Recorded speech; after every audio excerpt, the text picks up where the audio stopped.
ما انزلنا علیک القرآن لتشقى۔ اے نبی صلی اللہ علیہ وسلم، ہم نے یہ قرآن آپ پر اس لیے نازل نہیں کیا کہ آپ معاذ اللہ معاذ اللہ معاذ اللہ بد نصیب ہوں، ناکام ہوں۔ قرآن نازل ہوا ہے تو کامیاب ہونے کے لیے نازل ہوا ہے۔ قرآن آپ کو دیا گیا ہے تو اس لیے کہ آپ کامیاب ہوں، آپ کا لایا ہوا دین دنیا میں قائم ہو، آپ کو قوت اور عزت حاصل ہو۔ طٰہٰ ما انزلنا علیک القرآن لتشقیٰ۔ ہاں، عبوری دور ہے، ابھی تکالیف ہیں۔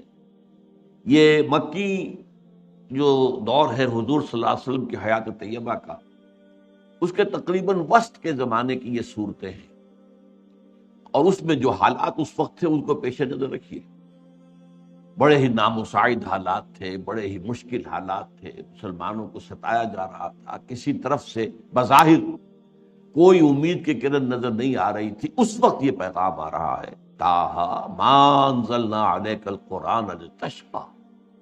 یہی وہ لفظ ہے جسے شقی بنا ہے، بدبخت بد نصیب۔ تو میں نے یہاں ترجمہ کیا ہے ناکام نہیں ہوں گے، خائب نہیں ہوں گے، آپ جو ہے آپ کامیاب ہوں گے۔ یہ قرآن مجید آپ کی کامیابی کی ضمانت ہے۔ دوسری میں نے آیات آپ کو سنائی ہے سورہ بنی اسرائیل کے آخری رکوع سے، وَبِالْحَقِّ أَنزَلْنَاهُ وَبِالْحَقِّ نَزَلَ۔ اس قرآن کو ہم نے حق کے ساتھ نازل کیا۔ اب حق کے معنی ذہن میں رکھیے، حق کے معنی باطل کے مقابلے میں بھی حق ہے، صحیح کے مقابلے میں بھی حق ہے، غلط کے مقابلے میں، لیکن حق وہ بھی ہے جو شدنی ہے، جو یقیناً نتیجہ خیز ہو کر رہے گا۔ حق ہر وہ شے ہے جو با مقصد ہے، با نتیجہ ہے۔ تو بالحق کے اندر ہم نے اس قرآن کو جو اتارا ہے تو حق کے ساتھ اتارا ہے، یہ قطعی ہے، یہ شدنی ہے، اس کے نتائج نکل کر رہیں گے۔ وبالحق نزل، اب یہ بڑا خطیبانہ انداز ہے، بالحق انزلناہ وبالحق نزل، ہم نے اسے اتارا ہے حق کے ساتھ، اور حق کے ساتھ ہی یہ نازل ہوا ہے۔ وما ارسلناک الا مبشرا ونذیرا، یہ جو ٹکڑا ہے اس کا اس آیت کے ساتھ ذرا گہرا ربط ہے، اور ہم نے آپ کو نہیں بھیجا ہے مگر صرف مبشر اور نذیر بنا کر، یعنی باقی سارا کام یہ قرآن خود کر لے گا۔ آپ کا کام کیا ہے؟ بشارت دینا۔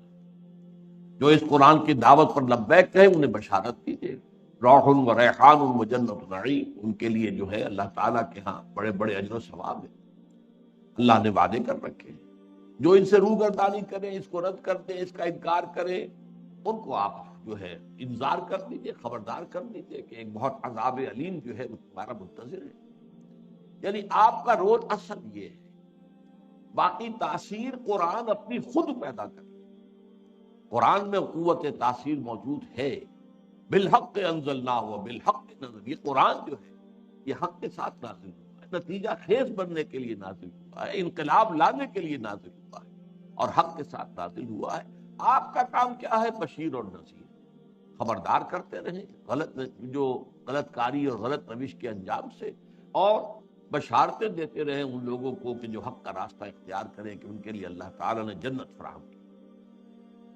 یہی مضمون آیا سورۃ الطلاق، سورۃ الطارق میں، انہ لقول فصل وما هو بالحزن۔ یہ قرآن قول فصل ہے، فیصلہ کن کلام بن کرا ہے۔ یہ ایسا ہی نہیں ہے کہ کوئی شاعر کا کوئی شعر ہے، کوئی قبول کیا تو اور نہ قبول کیا تو کیا، اگر کوئی قصیدہ خواں ہے اس کو داد دی، اس کی تعریف کی، اس پہ ڈونگرے برسائے یا نہیں، کوئی فرق واقع نہیں ہوتا۔ نہیں، یہ تو فیصلہ کن بن کر نازل ہوا ہے۔ جو اسے مانے گا اس کے لیے کامیابی ہے، اس کے لیے بشارتیں ہیں، اس کے لیے دنیا کے اندر بھی عزت ہوگی، وقار ہوگا، اور جو نہیں مانے گا اس کے لیے یہاں بھی ذلت ہے، خاری ہے، رسوائی ہے، اور آخرت میں بھی عذاب ہے۔ تو انہ لقول فصل وما هو بالحزل، حزل گوئی کہتے ہیں ایسے ہی بے تکی باتیں کرتے رہنا جن کا کوئی نتیجہ نہ نکلتا ہو۔ اس کے بعد بہت پھر دیکھیے یہاں بھی جو ربط آیا ہے، انہم یکیدون کیدن واکید کیدا۔ اے نبی آپ پریشان نہ ہو، یہ اپنی سی چالیں چل رہے ہیں. کفار آپ کے مخالفین بظاہر ان کی طاقت بہت بڑی نظر آ رہی ہے. آپ ابتدائی دور میں سمجھیے کہ سورۃ الطارق جو ہے وہ تو ابتدائی دور کی صورت ہے، چھوٹی صورتوں میں سے. اس وقت جو حالات تھے کوئی امکان نظر آتا تھا کہ عرب میں انقلاب برپا ہو جائے گا؟ کوئی صورت نظر آتی تھی؟ مقابلے میں جو ہے قریش، جو جزیرہ نما عرب کی عظیم ترین قوت تھے، عسکری اعتبار سے، مذہبی اعتبار سے، سماجی اعتبار سے پورے عرب کے امام تھے، مالیاتی اعتبار سے بہت مستحکم. ان کی تجارت جو ہے وہ یمن سے شام تک پھیلی ہوئی. لہذا ان کے مقابلے میں کھڑے ہونا اور ان کے مقابلے میں ان کی تمام ساری جتنی بھی سازشیں ہوں، جتنی بھی ان کی پلاننگز ہوں، ان سب کو ناکام کر کے اور انقلاب برپا کر دینا، یہ کوئی آسان کام نظر نہیں آ سکتا تھا. یہ فرمایا انہم یکیدون کیدن، اے نبی یہ چالیں چل رہے ہیں، یہ اپنی سازشیں کر رہے ہیں، یہ آپ کا راستہ روکنے کے لیے ہر امکانی تدبیر کے بارے میں غور کر رہے ہیں، پھر روح عمل را رہے. لیکن عقید و قیدا، میں بھی تو ایک چال چل رہا ہوں. میری چال جو ہے ظاہر بات ہے کہ میری چال سب سے زیادہ مضبوط ہے، اور بالآخر جو ہے وہ میری ہی چال کامیاب ہوگی اور میرا ہی جو بھی تدبیر کا معاملہ ہے وہ پورا ہوگا. یہ میں نے آیات آپ کو کیا پڑھا، کس لیے آج سنائی ہے؟ قرآن فیصلہ کن کلام بن کرنا تھا. اب آپ سوچئے اس مضمون کو ایک حدیث میں کس خوبصورتی سے بیان کیا. اس کے راوی ہیں حضرت عمر رضی اللہ تعالی عنہ. حضرت عمر کبار صحابہ میں سے بھی ہے، فقہائے صحابہ میں سے بھی، اور یہ بہت کثیر الروایت صحابی نہیں ہے. بہت محتاط، کہیں رسول کے فرمان میں کہیں شوشے بھر کا فرق نہ ہو جائے. اس اعتبار سے جو جتنے زیادہ محتاط تھے صحابہ میں سے اور جتنے زیادہ بڑے فقیہ تھے، اتنے ہی وہ روایت کے اعتبار سے زیادہ جو ہیں ان کی تعداد کم رہتی. تو حضرت عمر رضی اللہ تعالیٰ عنہ ان میں سے. اب وہ فرما رہے، اور یہ مسلم شریف کی روایت ہے. ہمارے ہاں جو حدیث کے مجموعے ہیں، صحیح بخاری، صحیح مسلم ٹاپ پر ہے، صحیحین. تو امام مسلم نے روایت کیا حضرت عمر سے رضی اللہ تعالی عنہ کہ حضور نے فرمایا ان اللہ یرفع بہذا الکتاب اقواما ویضع بہ آخر. اللہ تعالیٰ اب اسی کتاب کی بدولت قوموں کو اٹھائے گا، بام عروج پر پہنچائے گا، ترقی دے گا اور رفعت عطا کرے گا. ان اللہ یرفع بہذا الکتاب اقواما ویضع بہ آخرین. اور اسی کے ذریعے سے، اسی کو رد کرنے کے باعث، اس کی طرف پشت کر لینے کے باعث، اس کو پیٹھ دکھانے کے باعث لوگ قوموں کو رسوا اور برباد کر دیں. گویا کہ وہی مضمون جو ان صورتوں میں آیا، انہ لقول فصل وما هو بالحق وبالحق انزلناه وبالحق نزل، اسی کو اس حدیث کے اندر جو ہے بہت سادہ الفاظ کے اندر بیان کر دیا گیا. ان اللہ یرفع بہذا الکتاب اقواما ویضع بہ آخرین. یہ ہے مقام و مرتبہ. عظمت قرآن پر تو میری ویسے بہت سی تقاریر ہیں، میں ان آیات کو وہاں نہیں لایا کرتا، لیکن آج خاص مضمون کی وجہ سے میں نے یہ آیات آپ کو پڑھ کر سنائی ہے کہ قرآن نتیجہ خیز ہے، قرآن کامیاب ہو کر رہنے والی شے ہے، قرآن مغلوب ہونے والا نہیں ہے. قرآن سے یقیناً نتیجے برآمد ہوں گے، اس کا یقین کرتے ہیں. اب اس توحید کے بعد آئیے جو آج کا موضوع ہے. آپ نے شاید اخبار میں اور وہ جو لیفلیٹ دیکھا ہو، اس میں نے اس کا عنوان معین کیا ہے کہ پوری نوع انسانی، عالمی امت مسلمہ اور پاکستان، ملت اسلامیہ پاکستان، ان سب کی تقدیر قرآن مجید سے وابستہ ہے. اب میں ایک ایک کر کے ان مضامین کی طرف آ رہا ہوں. دیکھیے، سب سے پہلے ہمیں یہ سوچنا ہے کہ کیا نوع انسانی کی ابدی قسمت یہ ہے کہ خدا سے عالمی بغاوت جاری رہے؟ میں اسی مقام پر 22 فروری 2004 کو ایک تقریر کر چکا، موجودہ عالمی حالات میں اسلام کا مستقبل. اس وقت میں نے گفتگو کی تھی جو اس وقت فوری حالات ہیں اور مستقبل قریب میں جو آنے والے حالات، اور اس کا نتیجہ کیا تھا کہ فی الحال اور فی الوقت اور مستقبل قریب میں اسلام بحیثیت نظام زندگی، اسلام بحیثیت دین کا کوئی مستقبل نہیں. ابھی یہ اور دبے گا، اور دبایا جائے، اور زوال آئے گا اس میں. لیکن یہ کہ آج جو بات میں آپ سے کہہ رہا ہوں وہ ذرا مستقبل بعید کی ہے، تھوڑے سے فاصلے کی بات ہے۔ اگرچہ یہ مستقبل بعید بھی اب بہت بعید نہیں ہے، بڑی تیزی کے ساتھ جو واقعات و حالات ہیں ان کی رفتار بہت تیز ہے، بہت تیز ہے۔ The pace of events is very fast. لہذا وہ بعید تو میں کہہ رہا ہوں قریب کے مقابلے میں، اس لیے کہ ہم دو ہی مستقبل جانتے ہیں، مستقبل قریب، مستقبل بعید۔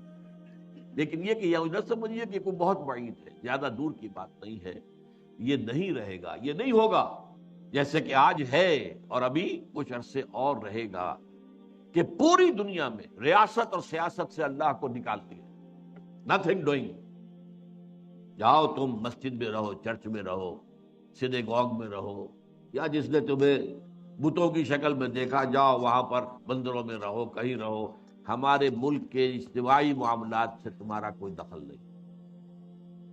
ریاست ہماری، ہماری حاکمیت پر چلے گی، ہم حاکم ہیں، ہم تمہیں حاکم ماننے کو تیار ہی نہیں، قانون ساز ہم ہیں، ہم تمہیں اور تمہارے رسول کو شارع ماننے کے لیے تیار ہی نہیں۔ ہمارا اپنا نظام ہوگا، ہمارے اپنے فیصلے ہوں گے، ہم چاہیں گے تو دو مردوں کی شادی رجسٹر کریں گے، ایک مرد کو شوہر، دوسرے مرد کو جو ہے اس کی بیوی قرار دے دیں گے، تمہارا کوئی دخل نہیں۔ اب یہ عالمی بغاوت ہے اللہ کے خلاف، اور گلوبل۔ اسی طرح جو یہ کیا تم نے کہا ہے کہ سود حرام ہے اور جوا حرام ہے، نتھنگ ڈوئنگ۔ ہمارا نظام، معاشی نظام سود ہی پر مبنی رہے گا، سود ہی کے محور پر گھومے گا، جوا جو ہے اس کے اندر انٹیگرل پارٹ کی حیثیت سے رہے گا۔ تم اپنے احکام اپنے پاس رکھو، مسجد میں رکھو، اس کی تلاوت کر لیا کرے، تمہارے ماننے والے جو ہیں تلاوت کر کے ان آیات کا ثواب لے لیا کرے، لیکن ہمارے معاشی نظام سے تمہارا کوئی بات نہیں۔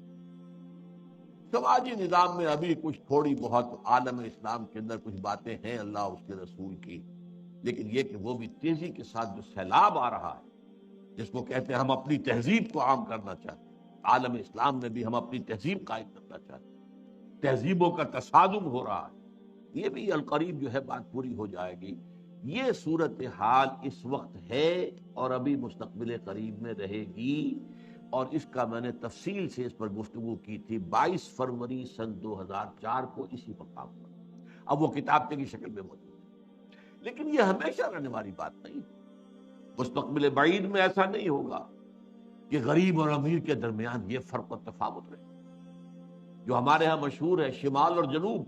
شمالی جو اس کرے کا جو علاقہ ہے اس میں سب کیا ہے، ڈیولپڈ کنٹریز، اور جنوبی کے اندر جو ہے شمالی امریکہ ورسس جنوبی امریکہ، ذرا غور تو کیجیے، اور جو کچھ ہو رہا ہے یورپ اور اس کے مقابلے میں افریقہ۔ تو اسی طریقے سے در حقیقت یہ شمال اور جنوب کی جو ایک ہے کانفلکٹ ہے، یا یہ کہ G8 G15 versus the third world, ایک یہ ہے تیسری دنیا کہلاتی ہے، اس تیسری دنیا کا کوئی تعلق ہی نہیں ہے، سارے معاملات G8 طے کریں گے، G7 بیٹھیں گے، G13 ہوں گے، G15 ہوں گے، وہ طے کریں گے۔ یہ جو ہے بیکورڈ کنٹریز، ڈیولپنگ کنٹریز کا بھی کہہ دیتے ہیں، بہت ہی رعایت کرتے ہیں نا، تو بڑا یعنی معصوم سا لفظ دے دیتے ہیں ڈیولپنگ کنٹری، لیکن اصل لفظ کیا، تھرڈ ورلڈ، یہ تھرڈ ورلڈ۔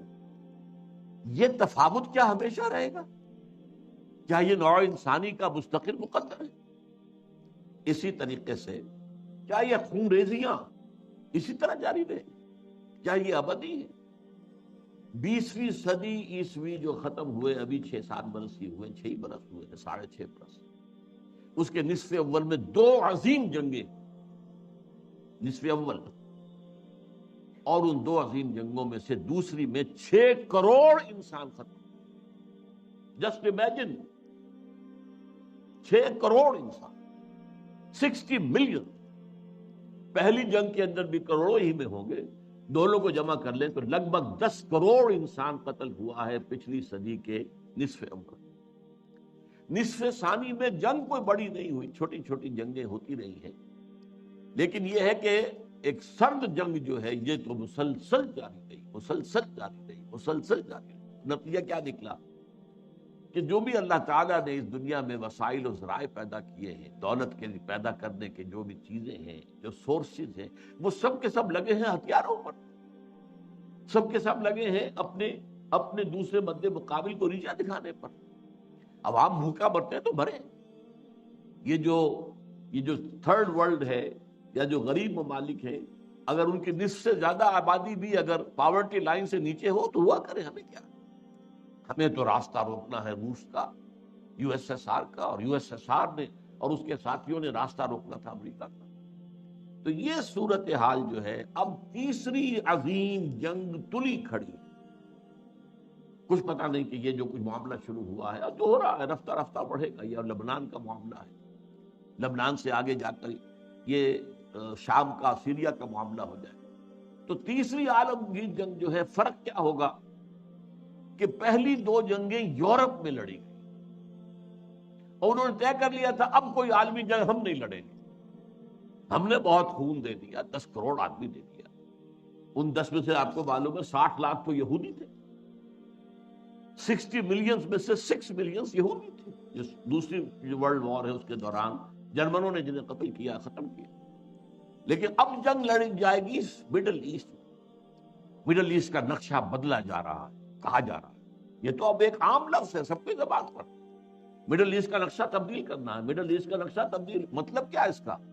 مطلب یہ ہے کہ یہاں گریٹر اسرائیل بن رہا ہے، یہ ملکوں کی سرحدیں ختم ہو جائیں گی۔ کیا ہے لبنان اور شام؟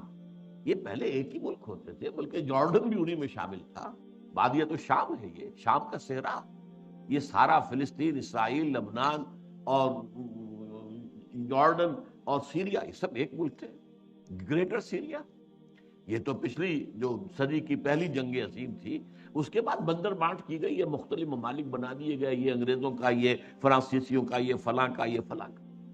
بہرحال اب انہوں نے بنانا ہے یہ ساری لکیریں ہٹا کر پورا عراق، اس پر تو قبضہ ہو ہی گیا تقریباً، جب جو ہے امریکہ نے ختم کیا تھا صدام کی حکومت کو اور فتح حاصل ہوئی تھی، شیرون نے صاف کہہ دیا تھا ان قریب عراق پر ہمارا قبضہ ہوگا، اور اس سے پہلے وہ کہتے تھے ہمارا گریٹر اسرائیل جو ہے دریائے فرات تک ہوگا، لیکن اب انہوں نے کہا نہیں، یہ تو دریائے دجلہ تک جائے گا، ٹائگرس تک، ناٹ یوفریٹس بٹ ٹائگرس، تاکہ عراق کا جتنا بھی علاقہ زرخیز ہے، دو آبا ہے نا، ایک دریائے فرات آ رہا ہے اور دوسرا دریا جو ہے دریائے دجلہ آ رہا ہے، اس کے درمیان جو دو آبا ہے انتہائی زرخیز، سارا ہمارے پاس۔ تو سوچنے کی بات یہ ہے کہ کیا نوع انسانی کی آخری تقدیر یہی ہے؟ نہیں، ایسا نہیں۔ آج میں اس منفی پہلو کے بجائے آپ کے سامنے مثبت پہلو کر رہا ہوں، صرف اس فرق کے ساتھ کہ ابھی ذرا دور ہے، ابھی اس کے لیے قربانیاں دینی ہوگی، ابھی اس کے لیے محنتیں کرنی ہوگی، ابھی اللہ تعالیٰ کی سزا جو ہے اس میں اور سختی اور شدت آئے گی۔ میں چاہتا ہوں کہ جو کچھ مجھے نظر آ رہا ہے وہ آپ کو دکھاؤں، وہ جو اقبال نے کہا دیکھا ہے جو کچھ میں نے اوروں کو بھی دکھلا دے۔ یہ ظاہر بات ہے کہ ایک انسان جو ہے جو غور کرتا ہے، سوچتا ہے، اور جیسے کہ اقبال نے کہا تھا سرما ہے میری آنکھ کا خاک مدینہ و نجف، میں نے ذرا اس میں ترمیم کی ہے، آپ کے علم میں ہوگا کہ سرما ہے میری آنکھ کا خاک حجاز و حول قدس، مدینہ اور نجف تو ایک ہی شے ہے، حضرت علی اور حضور کے مابین کیا فرق ہے؟ حضور نے خود فرمایا انا مدینۃ العلم وعلی بابها، وہ تو ایک شے ہے، لہذا مدینہ اور نجف جو ہے اس کو دو جگہ کرنا ٹھیک نہیں ہے۔ ہاں، حجاز جہاں قرآن نازل ہوا، اور حول قدس جہاں سینکڑوں انبیاء دفن ہیں، الذی بارکنا حولہ لنریہ من آیاتنا۔ جو اولڈ ٹیسٹامنٹ ہے، جو نیو ٹیسٹامنٹ ہے، بائبل ہے، اس سب کا تعلق کس سے ہے؟ حول قدس سے۔ تو ان دونوں کے ذریعے سے جو باتیں میں نے دیکھی ہیں میں آپ کو دکھانا چاہ رہا ہوں۔ بہت سے لوگ کہتے ہیں یہ بہت دور کی کوڑی لاتے ہیں، میں کیا کروں؟ میں تو جو دیکھوں گا وہی دکھاؤں گا، جو مجھے نظر آ رہا ہے وہی آپ کو سجھاؤں گا۔ بہرحال یہ ہے کہ پوری دنیا میں بالآخر اسلام کا غلبہ ہوگا، عالمی سطح پر خلافت علی منہاج النبوت قائم ہو کر رہے گی، اور پوری دنیا میں امن و امان ہوگا، خوشحالی ہوگی۔ بڑی طویل حدیث ایک موجود ہے کہ اس کے بعد یہ ہوگا جنگ ختم ہو جائے گی، خونریزی ختم ہو جائے گی، امن و امان ہوگا، خوشحالی اتنی ہوگی کہ زمین اپنے سارے خزانے اگل دے گی، آسمان اپنی ساری برکتیں نازل کر دے گا۔ یہ دور آنا ہے، عالمی غلبہ اسلام اور اللہ کے دین کا غلبہ اور خلافت علی منہاج النبوت کا قیام۔ اب اگلی بات، لیکن ظاہر بات ہے یہ کام کہیں ایک جگہ سے شروع ہوگا، ایک دم تو عالمی غلبہ پوری دنیا پر نہیں آ جائے گا۔ اس بات کو یہیں پر روکیے، اب اس بحث آگے چلے گی ہماری۔ اب آئیے جو دوسرا حصہ تھا کیا عالمی امت مسلمہ کی تقدیر یہی ہے کہ ذلت و مسکنت ان پر مسلط رہے؟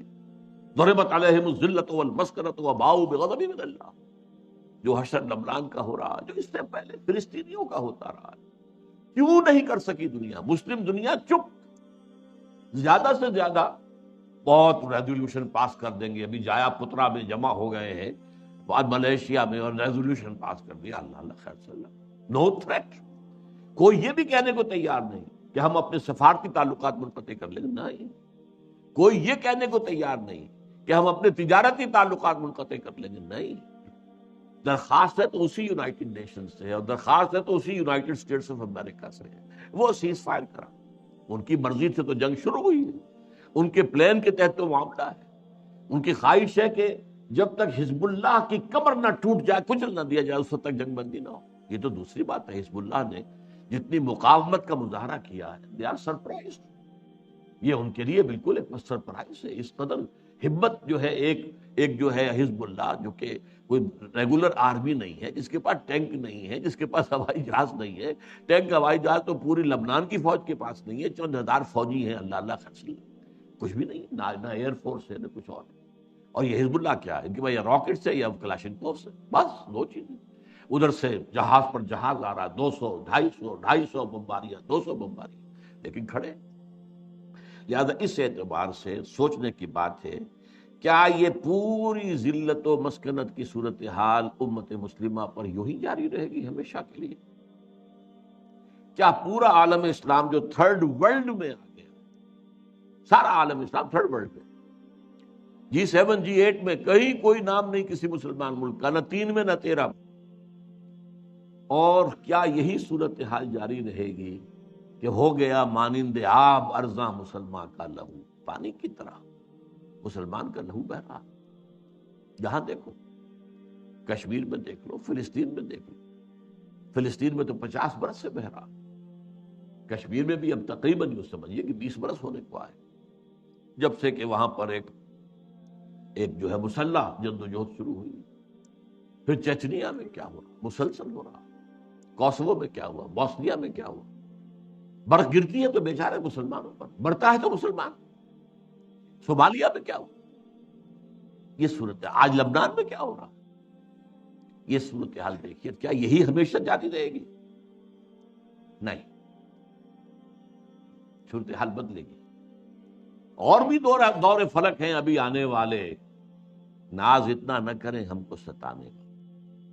یہ عالمی ملت اسلامیہ امت مسلمہ جو ہے، اس کا یہ معاملہ ہوا کیوں ہے؟ ہوا اس لیے، یہ میں اس پر مفصل کتاب لکھ چکا ہوں، سابقہ اور موجودہ مسلمان امتوں کا ماضی، حال اور مستقبل، کہ یہ جو ضربت علیہم الذلۃ والمسکنہ، یہ کیفیت جو بنی اسرائیل کے لیے آئی ہے قرآن میں، یہ آج ہم پر کیوں آ گئی ہے؟ کیا وجہ؟ وجہ یہ کہ جو جرم انہوں نے کیا وہ ہم نے کیا.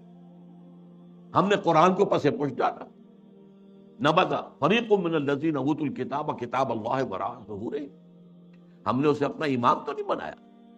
ہاں، ختم قرآن کے بعد دعا مانگ لیتے ہیں، اللہم اجعلہ لنا اماما ونورا وہدی ورحمۃ، لیکن چلنا نہیں اس کے پیچھے. یہ امام ہی ہے بس ہمارا کہنے کو امام، اس کی بات ماننی تو نہیں، اس کے احکام پر چلنا تو نہیں. تو اس لیے ہوا کہ ہم آج پوری دنیا میں ایک ملک بھی ایسا نہیں دکھا سکتے جس کے بارے میں ہم پورے اطمینان کے ساتھ دنیا کو یہ کہہ کر دعوت دے سکے کہ come and see with your own eyes this is Islam. یہ ہے اسلام کی رحمت للعالمینی، یہ ہے محمد رسول اللہ صلی اللہ علیہ وسلم کی رحمت للعالمینی. پورے عالم کے لیے یہ نظام مبنی بر عدل و انصاف، مبنی بر عدل، سماجی عدل، سوشل جسٹس کا نظام جو ہے وہ اللہ نے دیا ہے. آؤ اپنی آنکھوں سے دیکھ لو، اس کے برکات کا مظاہرہ کر لو. مظاہرہ تمہارے سامنے. وہ کتاب جو ہے وہ پڑھنے کے قابل ہے، نہ پڑھی ہو آپ نے ضرور پڑھے، کیونکہ یہ سارے عقدے حل ہوتے ہیں. وجہ کیا ہے؟ یہ کیوں مسلمانوں ہی کا خون بہ رہا ہے؟ ہم تو اللہ کا نام تو لیتے ہیں کم سے کم. ہم اگر 120 کروڑ دنیا میں ہیں تو ان میں سے 20 کروڑ تو ایسے ہوں گے جو اللہ کا نام لیتے ہو مسجدوں میں جا کر. 20 کروڑ نہ ہو، 20 ملین تو ہوں گے جو 5 وقتہ نمازی ہوں. یہ کفار، یہ تثلیث کے قائل، یہ ملحدین، یہ خدا کے منکر آج قوت ہے تو ان کے پاس، دبدبہ ہے تو ان کا، دنیاوی وسائل ہیں تو اس پر قبضہ ان کا، کیوں نہیں؟ کیا وجہ؟ دو ہی امکانات ہیں، یا تو اللہ ظالم ہے محض اللہ ثم محض، اور یا اللہ لاچار ہے، کچھ کر نہیں سکتا، میں کیا کروں، میں نہیں کر سکتا۔ مانیں گے آپ دونوں باتوں؟ نہیں مان سکتے۔ پھر کیا جواب ہے اس کا؟ بڑا پیارا شعر اقبال کا، تو قادر و عادل ہے مگر تیرے جہاں میں ہیں تلخ بہت بندے مزدور کے اوقات۔ اللہ تو قادر ہے علی کل شے، اور تو عادل ہے، عدل کرنے والا، پھر بھی یہ کیا ہو رہا ہے دنیا میں؟ مزدور کا خون پسینہ نکال کر سرمایہ دار جو ہے اس کے خون سے کشید کی ہوئی سرخ شراب پیتا ہے شام کو بیٹھ کر۔ یہ کیا ہے؟ خواجہ از خون رگے مزدور سعادت لال ناب، از جفائے دہ خدایاں کشت دہقانہ خراب۔ ان جاگیرداروں وڈیروں کے ظلم سے جو کاشتکار ہے، جو ہاری ہے، اس کی تو کھیتی برباد ہے۔ یہ کیا ہو رہا ہے؟ کیا تو ظالم ہے؟ کیا تو لاچار ہے؟ نہیں، یہ تمہارے کرتوت، تمہارے اعمال، اس کی سزا، یہ سمجھنے کی بات۔ اور یہ میں نے تفصیل سے اپنی اس کتاب کے اندر اس پر گفتگو کی ہے، اس کو پڑھیں۔ اور اس کا علاج اب کیا ہے؟ کم سے کم کسی ایک ملک میں، سائزیبل ملک ہو، یہ نہیں چھوٹا سا جزیرہ ہو کوئی برونائی کی طرح کا، نہیں، کم سے کم ایک سائزیبل ملک میں اسلام کا مکمل نظام عدل اجتماعی قائم کر کے دنیا کو دکھا دیا جائے، یہ گویا کہ اتمام حجت ہو جائے گا۔ دیکھ لو نمونہ، ابھی تو کیا ہوتا ہے، ہم اسلام کے محاسن بیان کرتے ہیں، اسلام کی یہ خوبی کہتے ہیں، دکھاؤ کہیں دنیا میں ہے؟ نہیں بھائی، وہ تو 1400 برس پہلے جانا پڑے گا دیکھنے کے لیے۔ تو کون سنے گا آپ کی بات؟ دکھاؤ کہیں، نافذ کرو کہیں، مثال پیش کرو کہیں۔ میں نے آپ کو سنایا تھا، پسر اقبال ڈاکٹر جاوید اقبال دورہ کر کے آئے تھے، سینٹرل ایشین ریپبلکس جو ہیں، جو پہلے یو ایس ایس آر میں تھیں، اب اس سے علیحدہ ہو گئی ہیں، سب آزاد ہیں، اور ان میں چاہے ان کی اپنی اپنی زبانیں اور ہیں، ازبک ہے، یہ ہے، وہ ہے، لیکن یہ فارسی سب جانتے ہیں۔ وہاں پر علامہ اقبال کا فارسی کا کلام، 2/3 کلام تو فارسی میں عام۔ تو پسر اقبال کی جو آؤ بھگت وہاں ہوئی ہے، اقبال لاہوری کا بیٹا ہے، لیکن وہ کہا مجھ سے، ڈاکٹر جاوید اقبال، جہاں میں گیا مجھ سے ایک بات کہی، we need a model, show us a model of Islamic state, we are ready to accept. The Saudi model is not acceptable to us, it is based on monarchy, بادشاہت پر ہے، ملوکیت پر بیسڈ ہے۔ The Iranian model is also not acceptable to us. It is based on theocracy. یہ مولویوں کی حکومت ہے۔ اسلامک آئیڈیل اسلامک اسٹیٹ کا نمونہ میں دکھا دو، ہم سب کے سب جو ہے لبیک کہیں۔ تو اگر کہیں دنیا میں ایک جگہ بھی وہ اسلامی نظام کا نمونہ دنیا کو دکھا دیا جائے، اتمام حجت ہو جائے گی، اور یہ فرض کفایہ ہو جائے گا پوری امت کی طرف سے۔ جیسے کسی مسلمان کی نماز جنازہ چند لوگ بھی پڑھ لے تو باقی سب کی طرف سے ادا ہو جاتا، کوئی بھی نہ پڑھے تو پوری آبادی گناہ گار۔ اسی طرح جب پوری دنیا میں کہیں اسلام نہیں ہے تو پوری امت گناہ گار ہے، مجرم ہے۔ اور اگر کہیں ایک جگہ بھی سائزیبل ملک میں آپ وہ نظام دکھا دیں تو فرض کفایہ ہو جائے گا، پھر دنیا لپکے گی اس کی طرف، دوڑے گی۔ اس کے بعد ہوگا جاء الحق وزهق الباطل ان الباطل کان زہوقا۔ اس کے بعد وہ کیفیت ہو جائے گی جس کا نقشہ اقبال نے کھینچا ہے، آسماں ہوگا سحر کے نور سے آئینہ پوش، اور ظلمت رات کی سیما پا ہو جائے گی، پھر دلوں کو یاد آ جائے گا پیغام سجود، پھر جبیں خاک حرم سے آشنا ہو جائے گی۔ یہ جو عمرے کے لیے جاتے ہیں اور حج کے لیے جاتے ہیں، خاک حرم پر اپنی جبین دیکھتے ہیں کہ نہیں؟ عالم انسانیت کو یہ پیغام سجود دوبارہ یاد آ جائے گا، اور جبیں جو ہے پھر جبیں خاک حرم سے آشنا ہو جائے گی۔ آنکھ جو کچھ دیکھتی ہے لب پہ آ سکتا نہیں، محو حیرت ہو کہ دنیا کیا سے کیا ہو جائے گی، اور کیا ہو جائے گی۔ آخری شعر اس نظم کا ہے، شب گریزاں ہوگی آخر جلوہ خورشید سے، اور یہ چمن معمور ہوگا نغمہ توحید سے، لا الہ الا اللہ ان الحکم الا للہ۔ یہ پورے اس روح ارضی کے اوپر ہو کر رہے گا، لیکن اس کا طریقہ کیا ہے؟ طریقہ وہی ہے، پہلے کسی ایک ملک میں کر دو، پھر وہ گلوبلائز ہو جائے گا۔ آج کی دنیا گلوبلائزیشن کی طرف تو خود ہی جا رہی ہے، یا باطل گلوبلائز ہو رہا ہے یا حق گلوبلائز ہوگا۔ اب دنیا جو ہے وہ محدود جو ہے سرحدوں میں رہنے والا مسئلہ ختم ہو چکا ہے، نیشن سٹیٹ کا تصور اب جو ہے ختم ہو چکا، معدوم ہو چکا ہے، یہ لکیریں رہ جائیں گی، ملٹی نیشنلز کی حکومت ہوگی، اور جو بھی ہوں گی گلوبلائزیشن کے بعد آپ کو معلوم ہے، اور کہتے بھی ہیں، صحیح کہتے ہیں کہ دنیا جو ہے وہ تو ایک گلوبل ولیج بن چکی ہے۔ اچھا یہ سب ہو کر رہے گا۔ اب میں دو حدیثیں آپ کو سناتا ہوں، پہلے بھی بہت دفعہ سنائی۔ حضرت ثوبان نبی اکرم صلی اللہ علیہ وسلم کے ایک غلام تھے جنہیں آپ نے آزاد کر دیا تھا، مولا کہلاتے ہیں، ثوبان مولا رسول اللہ صلی اللہ علیہ وسلم۔ ان کی روایت ہے یہ، اور یہ مسلم شریف میں ہے، کہ میں نے حضور کو فرماتے سنا، ان اللہ یرفع، ان اللہ زوالی الارض، اللہ نے میرے لیے پوری زمین کو طے کر دیا، لپیٹ دیا، فرائض و مشارقہ و مغاربہا، تو میں نے اس کے سارے مشرق دیکھ لیے، سارے مغرب دیکھ لیے۔ وَإِنَّ أُمَّتِي سَيَبْلُغُ مُلْكُهَا مَا سُوِئَ مِنْهَا، سن رکھو میری امت کی حکومت ان تمام علاقوں پر قائم ہو کر رہے گی جو زمین کو لپیٹ کر دکھا دیے گئے۔ یہ ہونا ہے، ہو کر رہے، یہ صادق والمصدوق ان کا فرمان ہے، یہ پیشین گوئی ہے محمد الرسول اللہ صلی اللہ علیہ وسلم، ہو کر رہے۔ اسی طریقے سے دوسری حدیث ہے مسند احمد ابن حنبل کی، حضرت مقداد ابن الاسود سے، میں صرف ترجمہ آپ کو سنا رہا ہوں۔ زمین پر نہ کوئی اینٹ گارے کا بنا گھر رہے گا، نہ کوئی کمبل رہے گا، کمبلوں کا بنا ہوا خیمہ رہے گا جس میں کہ اللہ کلمہ اسلام کو داخل نہ کر دے۔ یہ ہو کر رہے، یہ شروع نہیں ہے۔ اس کتاب میں جس کا میں نے تذکرہ کیا ہے، سابقہ اور موجودہ مسلمان امتوں کا ماضی حال مستقبل، اس میں اس کی احادیث جو ہیں تخریج کے ساتھ اور پورے متن کے ساتھ موجود۔ اب تیسری بات ہے، یہ اب جملہ معترضہ سمجھ لیجیے، ایک حسرت کے ساتھ، اب 14 اگست آیا چاہتا ہے، حسرت آمیز ہے، پاکستان اسی مقصد سے اور اسی نعرے سے حاصل کیا ہے۔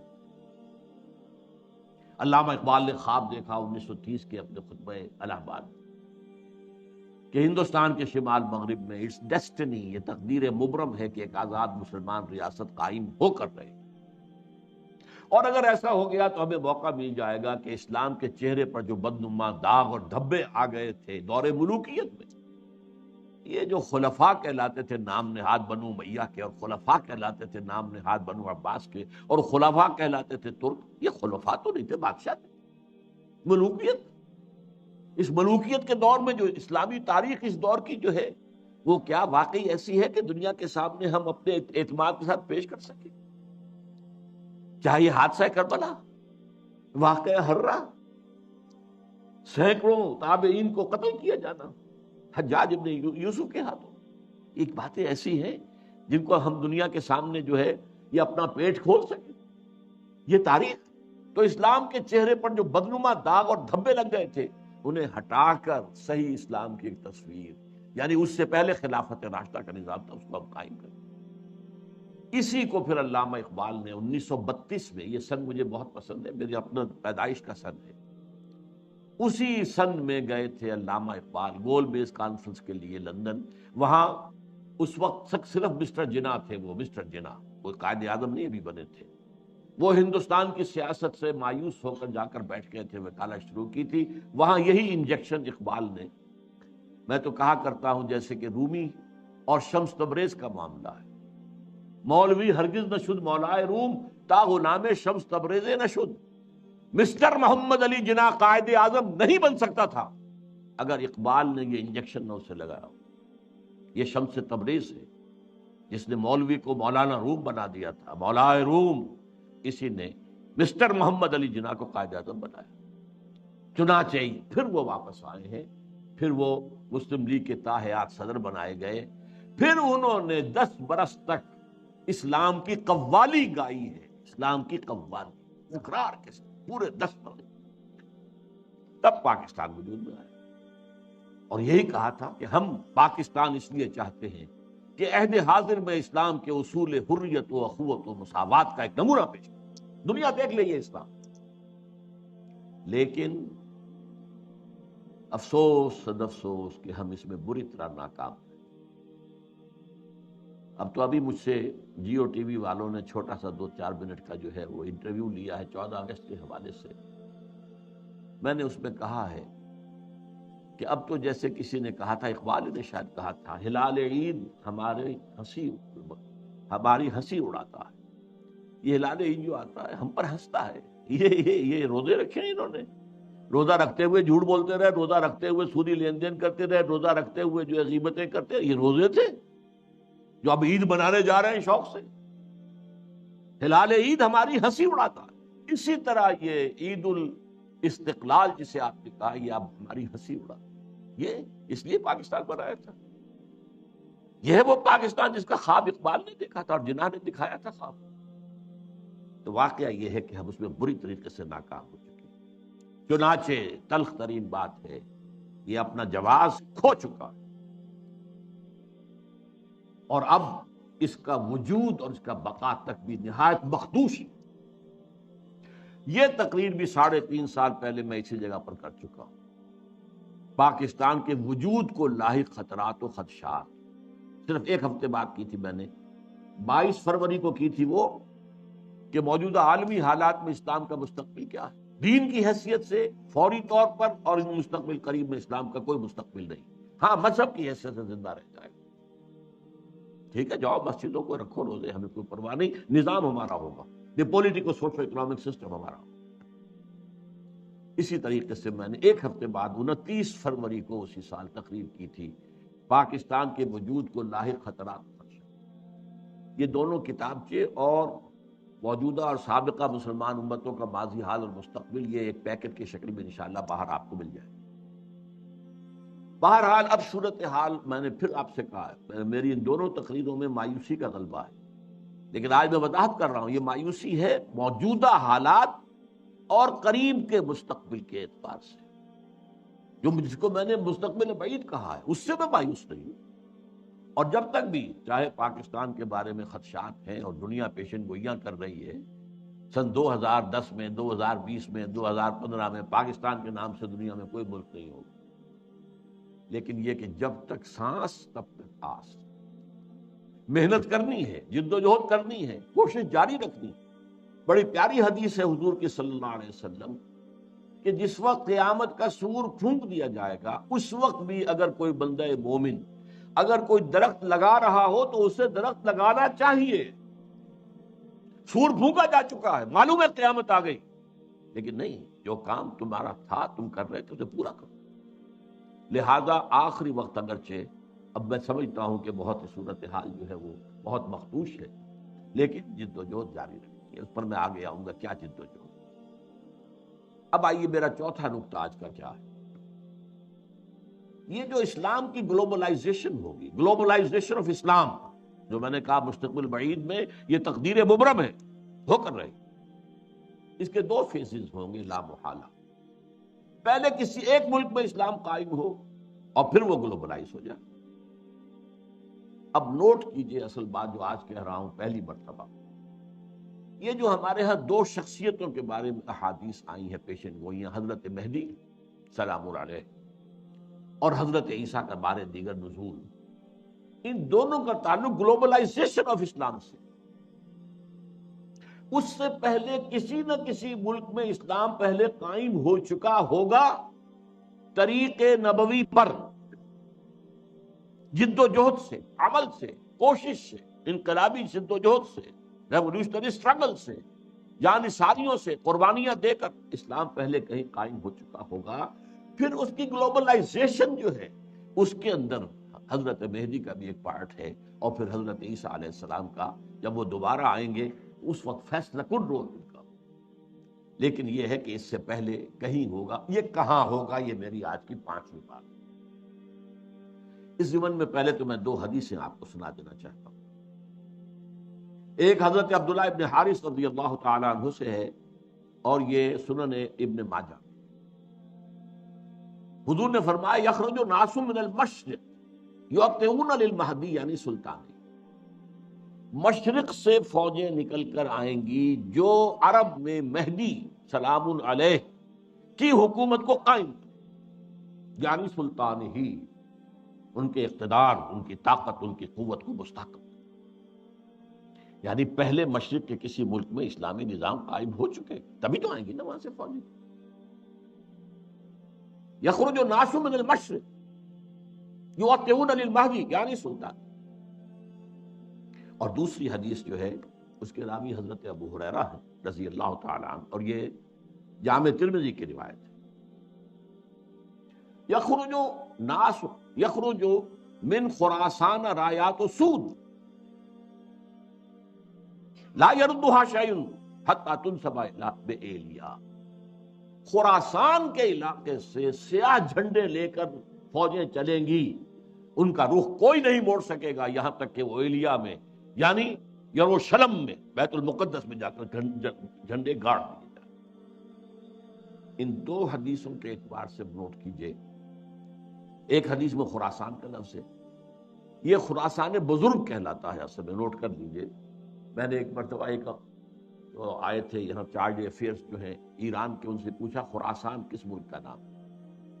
ان کا ہمارے ہاں ایک صوبہ ہے خراسان، میں نے کہا نہیں، خراسان، ان کا خراسان بزرگ، وہ جو اولڈ گریٹر خراسان تھا، اس میں افغانستان پورا، ایران کا ایک حصہ جو اب بھی خراسان کہلاتا ہے، ایک صوبہ، شمال مشرقی صوبہ ہے، اور یہ جو ابھی ریاستیں آزاد ہوئی ہیں یو ایس ایس آر کی تحلیل کے بعد، اور ایک کنڈا اس کا پاکستان میں بھی ہے۔ پاکستان کے جو شمالی علاقے ہیں، بالا کنڈ کی جو پہاڑی ہے اس سے آگے لے کر چترال تک، یہ بھی در حقیقت یوں سمجھیے، بلکہ میں نے ایک دفعہ اس کی مثال دی، جیسا بڑا کڑھایا ہوتا ہے، اس کے ادھر بھی کوئی کنڈا ہے، ادھر بھی کنڈا، ادھر سے پکڑیں گے ادھر سے پکڑیں گے، تو خراسان جو ہے اس کڑھائے کے مانند تھا، جس میں کہ سارا افغانستان سوائے اس کے چھوٹے سے جنوبی حصے کے جسے سیستان کہتے تھے اس وقت، باقی پورا افغانستان، اور یہ جو ریاستیں ہیں ازبکستان وغیرہ اور کرغیزستان وغیرہ، اور پھر یہ کہ ایک کنڈا ایران میں، موجودہ ایران میں، اور ایک کنڈا پاکستان۔ اور دوسری حدیث میں مشرق کا لفظ آیا۔ اب ذرا تجزیہ کیجئے کہ مشرق میں نمبر ایک، عرب کے مشرق میں نمبر ایک ایران ہے، نمبر دو افغانستان ہے یا خراسان کہہ لیجیے، نمبر تین پاکستان ہے، نمبر چار بھارت ہے۔ بھارت بھی تو مشرق میں ہے نا۔ اب اس کا تجزیہ کیجئے۔ جہاں تک ایران کا تعلق ہے، اگرچہ اس وقت تک تو صورت یہ ہے کہ ماننا پڑتا ہے کہ اگر کچھ ہمت، کچھ جرأت کا مظاہرہ کیا ہے تو صرف اہل تشیع نے کیا ہے۔ سنی مرے ہوئے ہیں، سنی بری طریقے سے سن ہو چکے، سنیوں کو یہ سبق پڑھا دیا گیا ہے، حاکم فاسق ہو، فاجر ہو، اطاعت کرنی ہے بس، اللہ یہ کہ کفر کا حکم دے، اسے کیا پڑھی ہے کفر کا حکم دے گا، وہ خود کفر کرے گا، وہ کرے محل کے اندر جو چاہے کرے، تم نے اطاعت ہی اطاعت کر۔ سارے بادشاہ بیٹھے ہوئے، کسی کا بال بیکا نہیں ہوا، ایرانیوں نے اٹھا کے شہنشاہ کو پھینکا، بگایا وہاں سے، اور اسے جو ہے امریکہ تک نے پناہ دینے سے انکار کر دیا۔ یہ حال کیا انہوں نے دکھائی ہے نا کچھ ہمت جرأت۔ اس وقت بھی ایک ہی ملک ہے جو ڈٹ کر بات کر رہا ہے اسرائیل کے خلاف، واحد ملک مسلمان۔ اس اعتبار سے تو واقعہ یہ ہے کہ ایران کی بڑی اہمیت ہے، لیکن میں افسوس کے ساتھ کہہ رہا ہوں ایران کے ساتھ دو ڈرا بیکس ایسے ہیں، ایک تو اس کے اندر نسلی برتری کا احساس ہو، عربوں کو وہ حقیر سمجھتے، اور نمبر دو یہ کہ مذہبی تنگ نظمی ہے، مولویانہ جعفریت جو ہے وہ ان کے رگوں کے اندر سرایت کی، تو براڈر آؤٹ لک نہیں آتا۔ اس لیے میرے نزدیک ایران کا رول فوری طور پر کوئی نہیں ہوگا، البتہ یہ ہو سکتا ہے کہ گلوبلائزیشن کا جب مرحلہ آئے گا اسلام کا، اس وقت حضرت مہدی سلام علیہ کا ظہور ہو چکا ہوگا، شاید اس مرحلے پر ایران کا، اللہ اعلم۔ اب باقی تینوں ملکوں پہ آئیے، افغانستان یا خراسان، پاکستان، بھارت۔ ایک عجیب تاریخی حقیقت کی طرف توجہ دلا رہا ہوں، تاریخ میں بہت سے ایسے دور گزرے ہیں ہندوستان کی عظمت کے جس میں یہ تینوں ملک ایک تھے۔ وہ اشوکا کا دور ہو، وکرماجیت کا دور ہو، وہ چندر گپت موریہ کا دور ہو، آپ کو معلوم ہے بدھزم جو ہے اس کا سب سے بڑا مرکز تو افغانستان تھا. سب سے بڑا بت جو ہے وہ تو بامیان میں تھا جسے گرایا ہے جو طالبان نے. بدھا کا سب سے بڑا مجسمہ وہاں تھا. یہ سارا در حقیقت جو تہذیب گندھارا تہذیب، یہ قندھار کیا ہے؟ گندھارا تہذیب جو ہے یہ تو بدھ مت تہذیب تھی. تو یہ تقریباً ایک ملک میں، پھر پٹھانوں کے دور میں ایک رہے، پھر مغلوں کے دور میں ایک رہے. اور میں اب تاریخی بات یاد دلا رہا ہوں، کوسی جن نے کہا تھا یہ 1971 میں جب یہ بنگلہ دیش کا ہمارا فال ہوا ہے، اس کی تجویز تھی کہ ایک حکومت قائم کی جانی چاہیے، the united states of the great Indian peninsula. اس میں افغانستان، پاکستان، بھارت، بنگلہ دیش کو شامل. بہرحال یہ چیزیں میں نے، اور اب جو کچھ ہو رہا ہے ظاہر بات ہے کہ جب ہمیں دیکھ لیا کہ کمزور ہو رہے ہیں، ان کے پاؤں تو لڑکھڑا ہی رہے ہیں، یہ تو خاتمے کے قریبی ہیں، تبھی تو امید ہو رہی ہے انہیں کہ کوئی کنفیڈریشن ہو جائے.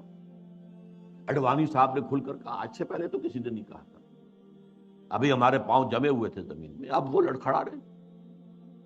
بہرحال اس اعتبار سے ہم نہیں کہہ سکتے کہ یہ تینوں ملک جو ہیں ان میں سے اللہ تعالیٰ، ظاہر بات ہے کہ پہلے تو ہمیں سب سے زیادہ توقع دی پاکستان سے تھی. پاکستان اسی لیے بنایا گیا تھا، اس میں ہم فیل ہو چکے. It has to be admitted. ہم اپنا وجہ جواز کھو چکے، نظام دیت ختم ہو چکا. اب یہ ہے کہ امریکہ کی آپ جب تک اس کی اسٹریٹجی کے مطابق چلتے رہیں گے تو آپ کو باقی رکھے گا، ورنہ یہ ہے کہ وہ ختم کر دے. اور اگر ذرا سے بھی کوشش آپ نے کی کہ چائنا کی طرف لپکیں، اور جو کنٹینمنٹ آف چائنا کا حصار امریکہ بنانا چاہ رہا ہے، جس میں لیڈنگ رول اس نے دینا ہے بھارت کو، اور اس میں افغانستان بھی نتھی ہو چکا ہے. بھارت اور افغانستان کے درمیان تو تقریباً کانفیڈریشن قائم ہو چکی ہے، اور افغانستان ہمیشہ سے بھارت کا جو جھولی چک رہا ہے. یہ تو طالبان کے زمانے میں معاملہ بدلا تھا، یا یہ جو اینٹی رشین جو جہاد وہاں ہوا تھا اس میں معاملہ بدلا تھا. ورنہ آپ کے دل میں یہ ہوگا یا ہونا چاہیے کہ جب پاکستان وجود میں آیا ہے تو یونائٹڈ نیشنز کی ممبرشپ کی قرارداد جب پیش کی گئی کہ پاکستان کو بھی یونائٹڈ نیشنز کا UN کا ممبر بنا لیا جائے، تو ایک ہی ملک دنیا میں تھا جس نے مخالفت کی، اور وہ افغانستان تھا. آج اسی کی روح دوبارہ کرزئی کی شکل میں آپ کے سر پر سوار بیٹھی. بہرحال یہ صورتحال جو ہے پاکستان کے بارے میں، اگر پاکستان نے کوشش کی تو پھر یہ کرنچ آئے گا ادھر سے بھی اور ادھر سے بھی. اور امریکہ کسی نہ کسی صورت میں ہماری ایٹمک جو ہے نیوٹرلائز کر کے صلاحیت کو کس شکل میں کرے گا یہ میں نہیں کہہ سکتا.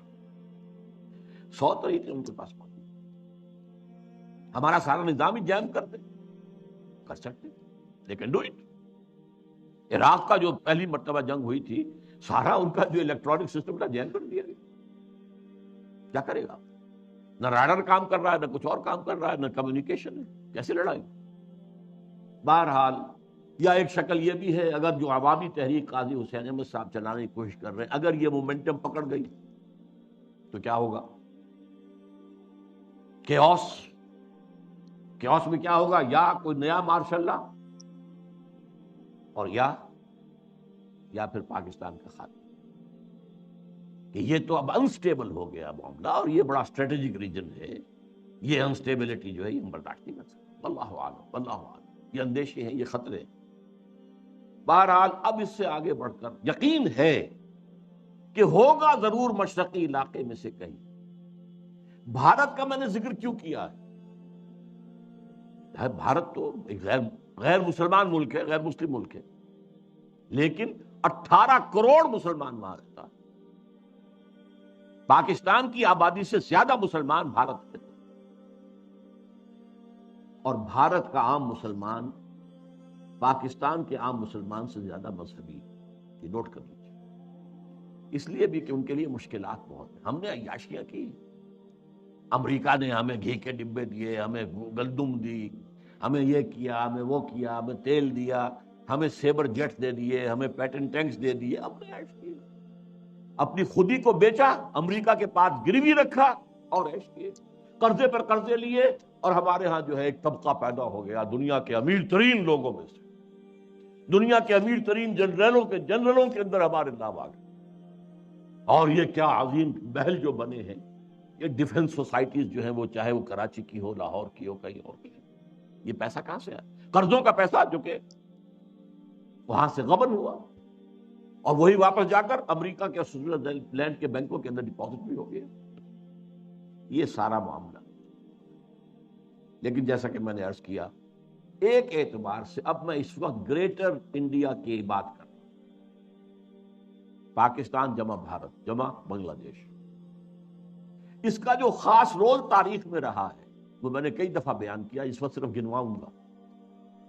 سلسلہ مجددین جو ختم نبوت کے بعد سب سے بڑا سلسلہ ہے رشد و ہدایت کا، 1000 برس تک عالم عرب میں رہا، 11ویں صدی سے ہندوستان میں آ. مجدد الفسانی کہاں؟ سرہند میں دفن، ایسٹ پنجاب. 12ویں صدی کے مجدد شاہ ولی اللہ کہاں دفن ہے؟ دلی میں دفن. 13ویں صدی کے مجدد شہید ہوئے بالا کوٹ میں. 14ویں صدی کے مجدد دفن ہے دیوبند میں. مجددین کا سلسلہ آیا. نمبر 2، جب سازشیں ہو رہی تھی خلافت کو ختم کرنے کے لیے تو تحریک خلافت چلی صرف ہندوستان میں، اور اتنے زور شور سے چلی کہ ہندو شریک ہو گئے. گاندھی کہاں خلافت. معجزہ ہے. پھر ہر جگہ پر مسلمانوں نے آزادی حاصل کی لوکل نیشنلزم کی بنیاد پر، عرب نیشنلزم، ملے نیشنلزم، اور مسلمانوں نے ملک بنایا پاکستان اسلام کی بنیاد، مسلم نیشن ہوڈ، اسلام کی. پھر یہ پاکستان وجود میں آیا ہے معجزے کے طور پر.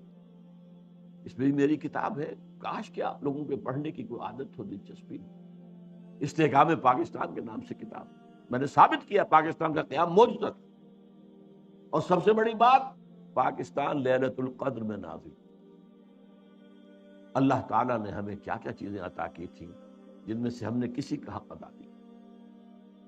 بہرحال بھارت کا معاملہ اب دیکھیے، اگر تو مشرق کا معاملہ لیا جائے تو پاکستان اس میں میرے نزدیک سر فہرست تھا. اب بھی میں رائٹ آف نہیں کر رہا ہوں، ہو سکتا ہے پاکستان میں یہ پہلے بھی ایک معجزے سے قائم ہوا تھا اور اب بھی ہو سکتا ہے معجزہ ہو جائے. پھر دلوں کو یاد آ جائے پیام سجدہ، اور پھر جبھی خاک حرم سے آشنا ہو جائے. ہو سکتا. پھر دلوں کو یاد آ جائے گا پیغام سجود، پھر جبھی خاک حرم سے آشنا ہو سکتا. معجزے کے طور پر ہوگا. حالات اس کی طرف کوئی امید افزا صورتحال ہمیں نہیں دکھا. اب آئیے یہ ہوگا کیسے. اس کیسے کے پہلی بات تو یہ ہے کہ پہلے کیسے ہوا تھا ویسے ہی ہوگا. اور اس کیسے کے 2 حصے. پہلے افراد کو تیار کرنا، افراد میں انقلاب برپا کرنا، دین کو افراد پر قائم کرنا، پھر افراد کا جمع ہو کر ایک طاقت بننا، اور کفر سے اور الحاد سے اور مادہ پرستی سے اور باطل سے اور طاغوت سے ٹکرا کر، جانے دے کر اللہ کے دین کو قائم کرنا. یہ 2 مرحلے ہیں. پہلے انسان معرضوس، پہلے انسان تو لاؤ بھائی. یہ جو زیروز ہیں ان سے کیا بنے گا؟ آدمی لاؤ. وہ آدمی جن میں یقین ہو دل کے اندر، وہ آدمی جن کا کردار پختہ ہو، وہ آدمی جن کی زندگی جن کے دل سے ہر آرزو نکل جائے سوائے اللہ کی رضا کے اور آخرت کی فلاح کے. آؤ لاؤ آدمی لاؤ. یہ پہلا مرحلہ. 12 برس تک مکے میں یہ کام ہوا ہے، اور میں ابھی پرسوں جمعے میں تقریر کر چکا ہوں. اس کے لیے عنوان کیا ہے؟ جہاد بالقرآن. یہ بھی مکی دور کے درمیانی زمانے کی صورت ہے. سورۃ الفرقان، جس کی پہلی آیت کیا ہے؟ تبارک الذی نزل الفرقان علی عبدہ لیکون للعالمین نذیرا. اور پھر آگے چل کر فرمایا فلا تطع الکافرین وجاہدہم بہ جہادا کبیرا. اے نبی آپ ان کافروں کی باتوں میں نہ آئیے، چکنی چپڑی باتیں کر رہے ہیں، یہ کوئی مصالحت اور مفاہمت کی باتیں کر رہے ہیں، آپ بالکل دھیان نہ دیں، مت مانیں، اور اس قرآن کے ذریعے سے جہاد کیے جائیے کیے جائیے کیے جائیے کیے جائیے. جہاد کبیر۔ تو پہلی بات یہ ہے کہ پہلے بھی یہ ہوا تھا تو قرآن سے ہوا تھا۔ دوسرا مرحلہ افراد کی تیاری کے بعد، وہ میں آج زیر بحث نہیں لاؤں، اس کے لیے میری کتاب جو ہے منہج انقلاب نبوی کا مطالعہ کیجیے، اللہ آپ کو ہمت دے، توفیق دے، یا اس کے خلاصے کے طور پر انقلاب، رسول انقلاب کا طریق انقلاب پڑھیں، ورنہ بات بہت لمبی ہو جائے۔ پہلے ہے انسانوں کا بدلنا، انسانوں کو بدلنا، اور وہ قرآن کے ذریعے سے اتر کر حرا سے سوئے قوم آیا اور ایک نسخہ کیمیا ساتھ۔ هو الذی ينزل على عبده آیات بینات لیخرجکم من الظلمات الی النور، تاریکیوں سے نکال کر نور ایمان میں لانے والی شے یہ قرآن ہے، آیات بینات ہے۔ تاریکیاں بہت ہیں، نور ایک ہی ہے، نور ایمان واحد، ہمیشہ قرآن میں واحد آئے گا، انوار کہیں نہیں آئے گا۔ ظلمات بے شمار ہیں، الحاد کی ظلمت ہے، مادہ پرستی کی ظلمت ہے، شرک کی ظلمت ہے، انکار آخرت کی ظلمت ہے، یہ ظلمتیں تو بے شمار ہیں۔ فرائیڈزم ہے اور ڈارونزم ہے اور مارکسزم ہے، یہ سب ظلمتیں ہیں۔ ان تمام ظلمتوں سے نکال کر نور ایمان کی طرف لانے والا قرآن۔ غالب ہوئے تھے مسلمان تو اسی کی بدولت، اور گرے ہیں تو اسی کو پیٹ دکھا۔ وہ زمانے میں معزز تھے مسلمان ہو کر، اور تم خوار ہوئے تاریک قرآن ہو کر۔ میں جب 5ویں جماعت کا طالب علم تھا تب میں نے یہ شعر پڑھا تھا، اس وقت سے میرے ذہن کے کسی سب سے نچلی سطح پر یہ کندہ ہو گیا تھا، جیسے پتھر میں کوئی چیز جو ہے کندہ ہو گیا۔ میری پوری زندگی جو ہے اس کے بعد جو بھی خدمت قرآن میں گزری ہے، میں سمجھتا ہوں اس میں اس شعر کا جو میرے تحت الشعور کی گہری سطح کے اندر جو ہے ثبت ہو گیا تھا، اس کا اثر۔ اس کو پھر فارسی میں جو کہا اقبال نے، خار از محجوری قرآن شدی، شکوہ سنجے گردش دوران شدی، اے تو شبنم بر زمین افتندئی، در بغل داری کتاب زندئی۔ اے امت مسلمہ تو خار ہوئی ہے، وہی ضربت علیہم الذلۃ والمسکنہ، قرآن مجید کو چھوڑنے کی وجہ سے تو ذلیل و رسوا ہوئی۔ خارج محجوری قرآن شدی، اور گردش دوران کا شکوہ کرتے ہو خام خواہ، اور اب بھی تمہارے پاس کتاب زندہ موجود ہے۔ اے تو شبنم بر زمین افتندئی، اے وہ قوم، اے وہ امت جو سب شبنم کی طرح زمین پر پڑی ہوئی ہے، اور لوگ اسے اپنے پاؤں تلے روند رہے ہیں، ننگے پاؤں چل رہے ہیں گھاس پر، تاکہ شبنم سے ان کے پاؤں جو ہیں وہ نم ہو، شبنم کے موتیوں کو توڑ رہے ہیں وہ اپنے پاؤں سے۔ اے تو شبنم بر زمین افتندئی، در بغل داری کتاب زندئی۔ تو عروج پر، بام عروج پر پہنچایا عربوں کو قرآن۔ زوال کیوں ہوا امت کا؟ قرآن کو چھوڑ۔ اب اس کو سمجھیے، اس کا تجزیہ کیجئے۔ ہم یہ بھی کہہ سکتے ہیں کہ ہمارا زوال ہوا ضعف ایمان کے بعد، اور ضعف ایمان کا سبب قرآن سے دوری، اس لیے کہ ایمان حقیقی، قلبی یقین والا ایمان، اس کا منبع اور سرچشمہ صرف اور صرف قرآن۔ اچھا، ایسا ہوا کیوں؟ یہ جو باتیں اب میں آپ کو بتا رہا ہوں، یہ میری ایک اور کتاب کے مباحث ہے، دعوت رجوع القرآن کا منظر اور پس منظر۔ وہ تو میں آج یہاں چاہتا تھا کہ یہاں پہ لایا جائے تاکہ آپ لوگ اس کتاب کو فوری طور پر خرید لیں، لیکن یہ ہے کہ معلوم ہوا کہ ہمارے ہاں آؤٹ آف سٹاک ہے، اس وقت وہ کتاب ہے نہیں، مجھے افسوس ہوا۔ بہرحال قرآن سے دوری کیوں ہوئی؟ اس کے دو سبب تھے جس کے آغاز میں ہوئی۔ پہلا نیچرل تھا، جب وہ تحریک تھی، جد و جہد تھی، ابھی جہاد جاری تھا، تو زیادہ ضرورت ایمان کی تھی، یقین کی تھی۔ جب اسلام ایک ریاست بن گیا، اب زیادہ اہمیت قانون کی ہو۔ اب اسلام بنیاد ہے، ریاست کا شہری کون ہے؟ مسلمان۔ ایمان تو دل کی ایک شے ہے نا، چھپی ہوئی شے ہے، وہ نہ گنتی میں آئے نہ تول میں آئے۔ ایمان پر سے توجہ ہٹی، اسلام پر جم گئی، قرآن پر سے توجہ ہٹی اور فقہ اور حدیث پر جم گئی۔ قانون شریعت کے اصل منبع، اگرچہ پہلے تو ایسے ہے کہ سب سے پہلی سورس قرآن ہے، یہ قرآن کا تو بہت تھوڑا سا حصہ ہے کہ جو فقہی مباحث پر مشتمل ہے. ساری آیتیں جمع کرنے قرآن کی جن کا تعلق قانون شریعت سے ہو تو وہ ایک پارہ بنے گا.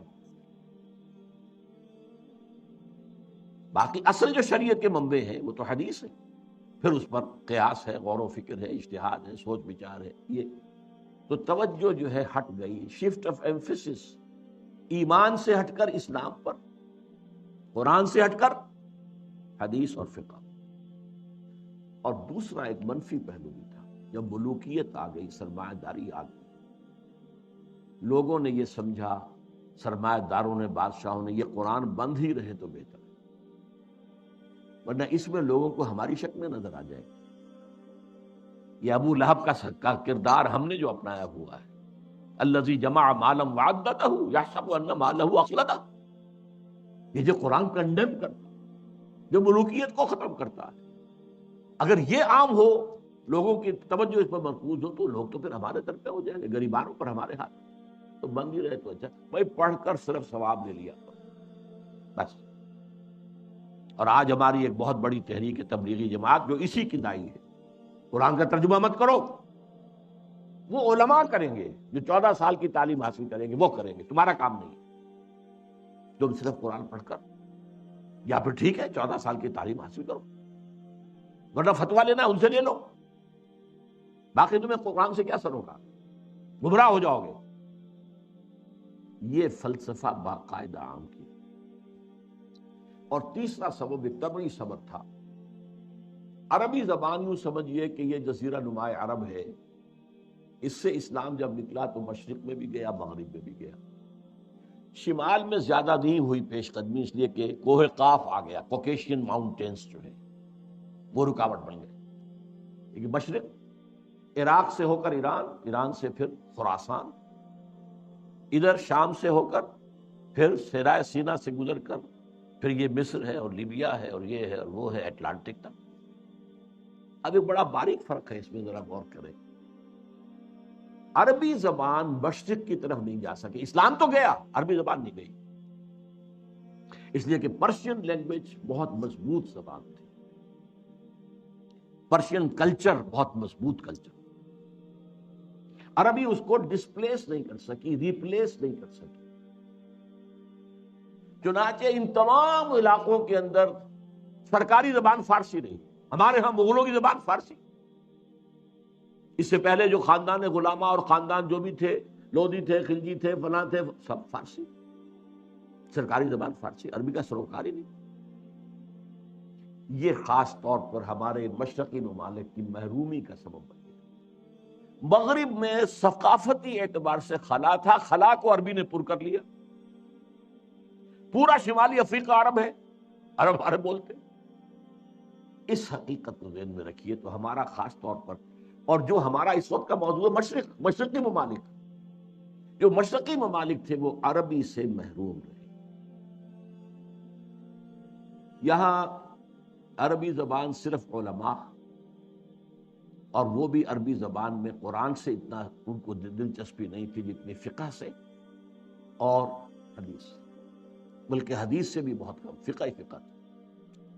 اب ایک اور تاریخی جو ہے ذرا جائزہ لے لیجئے.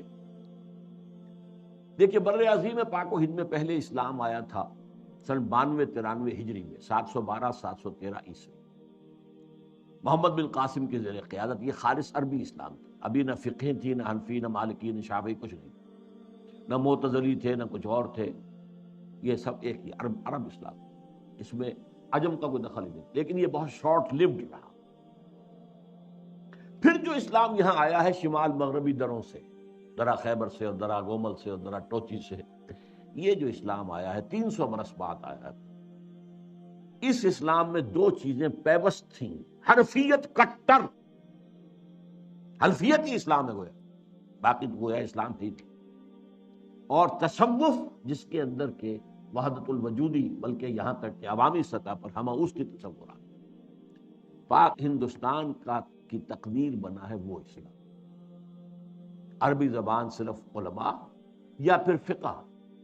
فقہ جو ہے قاضی بھی ہوتے تھے، چاہے مسلمانوں کی حکومت کے نظام اسلامی نہیں تھا سیاسی، قانون تو اسلامی نافذ تھا، شریعت تو نافذ تھی، تو قاضی چاہیے تھے، میجسٹریٹس، مفتی چاہیے تھے، لیگل ایکسپرٹس، خطیب چاہیے تھے، یہ سب فقہ پڑھتے تھے۔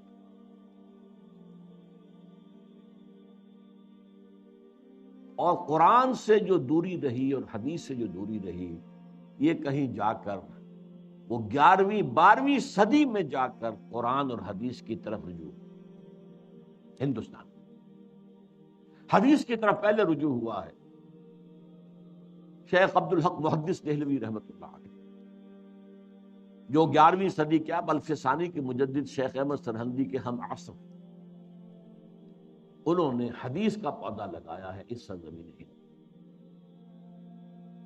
12ویں صدی میں شاہ ولی اللہ دہلوی آئے، انہوں نے قرآن کو کھولا۔ کس طرح؟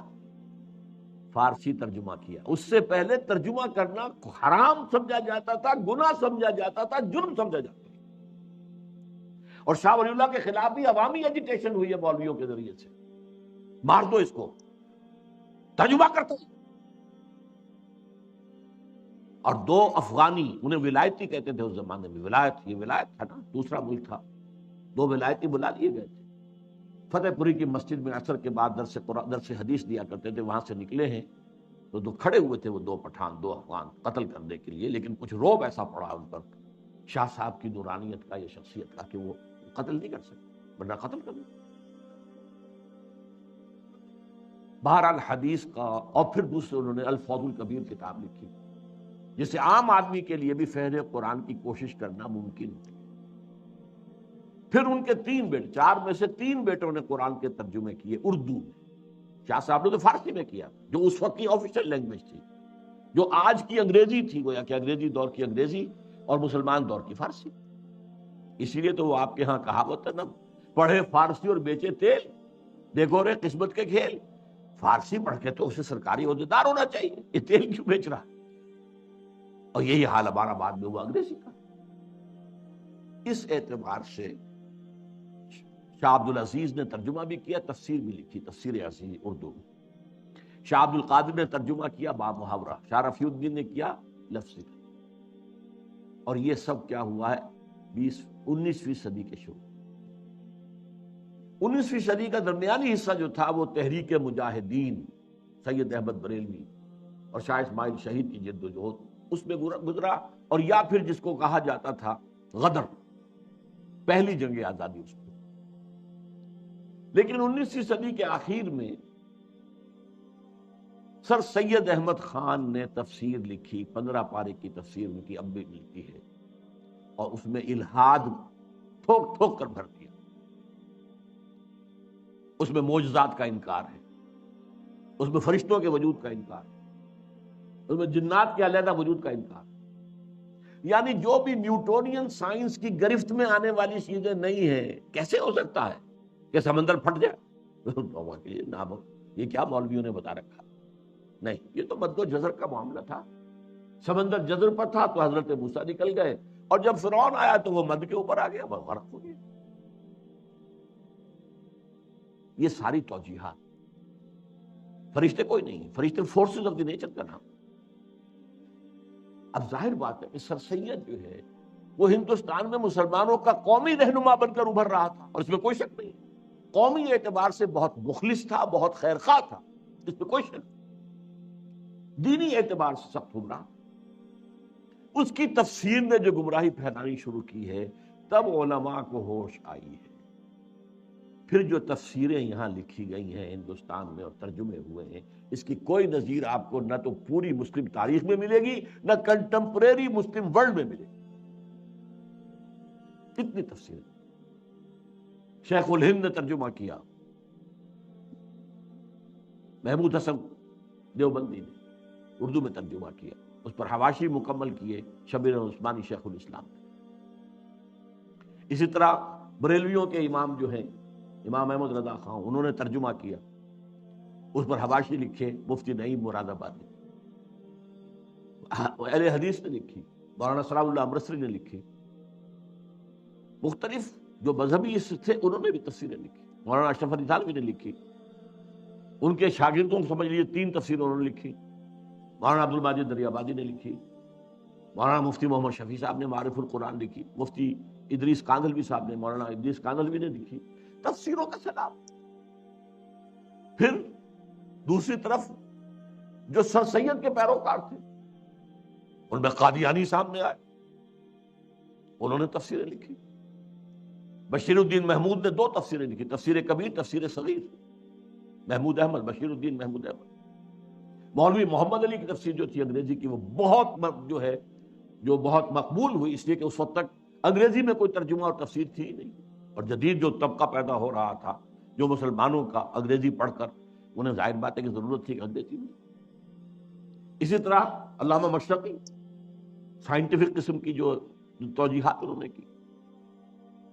لیکن یہ میں نے کہا ایک تو رائٹسٹ، ایک لیفٹسٹ علماء، یہ رائٹسٹ دیوبندی، بریلوی، اہل حدیث، یہ سر سید کے جو چیلے تھے وہ علامہ مشرقی ہوں یا قادیانی ہوں یا یہ کہ پرویزی ہوں، اہل قرآن ہوں، یہ دوسری طرف۔ درمیان میں 3 شاخیں تھیں۔ ایک شاخ تھی ابو الکلام آزاد، ابو الاعلی مودودی۔ ابو الکلام کی تفسیر نے آگے تہلکہ مچا دیا تھا، اگرچہ وہ پوری نہیں ہے اور تفسیر بھی نہیں ہے، ترجمہ ہے زیادہ تر، کچھ حواشی۔ اور مولانا مودودی کی تفسیر القرآن پوری دنیا میں پھیلی، اس میں کوئی شک نہیں۔ اسی طریقے سے علامہ اقبال اگرچہ مفسر نہیں ہے لیکن ان کا کلام جو ہے اس میں قرآنی حقائق جس طرح سموئے گئے، میں انہیں مفسر مانتا ہوں۔ اور ڈاکٹر رفیع الدین جنہوں نے قرآن اور علم جدید نامی کتاب، تیسرے مولانا فراہی اور مولانا اصلاحی، یہ شاخیں ہیں۔ اور یہ میں نے آپ کو صرف میری کتاب پڑھی ہے، جب چھپ جائے گی دوبارہ نیا ایڈیشن آ جائے گا، دعوت رجوع القرآن کے منظر اور پس منظر، یہ ایک سیلاب آیا ہے اس بر عظیم پاک و ہند میں تفاسیر کا، تراجم کا۔ اور یہ واقعہ یہ ہے کہ اس کی کوئی نظیر، جیسا کہ میں نے کہا ہے، نہ تو ہماری پچھلی تاریخ دے سکتی ہے اور نہ کنٹمپریری مسلم ورلڈ میں کسی ملک میں اتنا کام ہوا ہے قرآن۔ اب اللہ کے فضل سے ہم آگے بڑھ رہے ہیں، تحریک رجوع الی القرآن ایک تحریک کی شکل میں۔ اس کی توفیق اللہ نے اپنے ایک بہت ہی حقیر اور ناچیز بندے کو دی ہے۔ میں نے اس کام کا بیڑا اٹھایا، 19 برس کی عمر سے میں نے درس قرآن دینا شروع کیا، جبکہ میں جمعیت طلبہ کا کارکن تھا۔ عربی میں نے ہائی اسکول میں پڑھی تھی، عربی گرامر مجھے مستحضر تھی اللہ کے فضل سے، اور اس کے بعد سے لے کر آج تک میں درس قرآن کرتا ہوں۔ ایک تحریک کی شکل میں، یہ کوئی روایتی درس نہیں ہے، میں کوئی عالم دین نہیں ہوں روایتی، میں مفسر نہیں ہوں، معاذ اللہ، مجھ سے لوگوں نے کہا آپ تفسیر کیوں نہیں لکھ رہے، میرا اس کی حیثیت ہی نہیں۔ میں قرآن کا داعی ہوں، مبلغ ہوں، قرآن کا خادم ہوں، قرآن کا پیغام اور قرآن کی حکمت، ان دونوں کو میں عام کر رہا ہوں۔ لیکن تفسیر لکھنا جو ہے یہ ایک بہت بڑی ذمہ داری کا کام ہے، میں اس کا اہل نہیں ہوں۔ ایک صاحب نے ایک زمانے میں بہت زور لگایا تھا، آپ ایک ترجمہ لکھ، جس زمانے میں الہدا کا ڈنکا بج رہا تھا اس ملک میں، سن 81-82 کی بات کر رہا ہوں، الہدا پروگرام میرا پاکستان ٹیلی ویژن کا، تو ایک صاحب نے سوچا کہ ان کے نام سے کوئی ترجمہ بازار میں آ گیا تو بہت بک جائے گا، میرے پیچھے پڑ گئے، اب فوت ہو گئے، افضل نام تھا ان کا، کہ آپ میں نے کہا بھائی میں نہیں کر سکتا یہ کام، میں اس کا اہل نہیں ہوں، آپ ترجمہ لکھ، 4-6 تفسیریں ترجمے سامنے رکھ کے آپ لکھ دیجیے بس۔ میں نے کہا نہیں، خدا کے لیے نہیں۔ تو میرا کوئی دعویٰ مفسر ہونے کا نہیں، میرا کوئی دعویٰ مترجم ہونے کا نہیں، ترجموں میں بھی میں مدد لیتا ہوں دوسرے تراجم سے، اس میں ہے فائدہ، اگرچہ عربی زبان کا کچھ نہ کچھ فہم اللہ نے شمولیت دی۔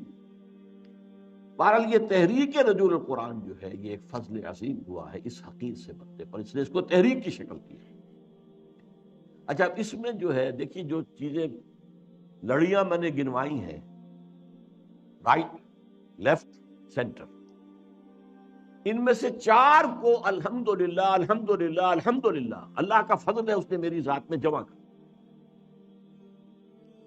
اس کو میں نے تفصیل سے بیان کیا ہے اپنی اسی کتاب میں۔ جیسے ایک حوض کے اندر 4 نالیوں سے پانی آ رہا ہے، ایک نالی ابوین، ابو الاعلی، ابو الکلام، اسلام کا تحریکی انداز، قرآن کی تحریکی تفسیر وہ ان کے،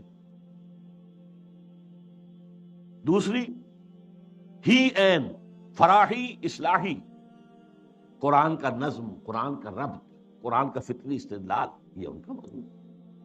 تیسری ڈاکٹرین اقبال اور رفیع الدین، قرآن اور علم جدید، فلسفہ جدید، فلسفہ قدیم، ان سب کے حوالے سے قرآن کی تفسیر وہ اقبال ہے۔ اور شیخین، میرے دو شیخ ہیں، شیخ الہند جنہیں میں 14ویں صدی ہجری کا مجدد اعظم سمجھتا ہوں، محمود حسن دیوبندی، جن کا ترجمہ اور پہلے 5 پاروں کے حواشی بھی ان کے اپنے لکھے ہوئے، تفسیر عثمانی کہلاتی ہے، اس لیے کہ باقی 25 پاروں کے حواشی جو ہیں وہ شیخ الاسلام، پاکستان کے واحد شیخ الاسلام ہیں، اور شاید اسی لیے ہے کہ میں شیخین کہہ سکوں، میرے 2 شیخین ہیں، 2 ابوین ہیں، 2 دخترین ہیں، 2 ہیین ہیں۔ ان 4 نالیوں سے، 4 پائپ سے میری حوضی کے اندر پانی، اس پر اضافہ جو ہے یہ کہ اللہ نے مجھے منطقی ذہن دیا تھا، میں نے منطق پڑھی کبھی نہیں، اور میری تعلیم میں سائنس کا بیک گراؤنڈ شامل ہے، ان سب کے تھرو بھی ہوا۔ پھر اب دیکھیے، گن لیجئے، صرف وقت نہیں ہے میرے پاس، تیزی سے ختم ہو رہا ہے۔ عوامی درس قرآن جس کا ذکر کیا شیخ الہند نے 1920 میں، وہ اللہ نے ہمارے ذریعے سے کرا، 500 700 درس قرآن کے اندر اتوار کی صبح کے لوگ جمع ہوتے ہیں۔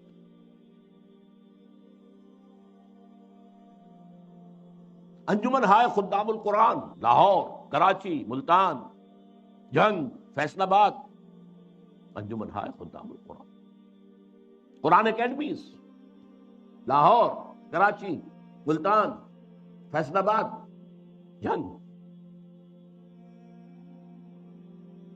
قرآنی تربیت گاہیں، 1 مہینے کی، 7 دن کی، 20 دن کی، 2 ہفتے کی تربیت گاہیں، کبھی کوئٹہ میں ہو رہی ہے، کبھی اسلام آباد میں ہو رہی ہے، کبھی کراچی میں ہو رہی ہے تربیت گاہ۔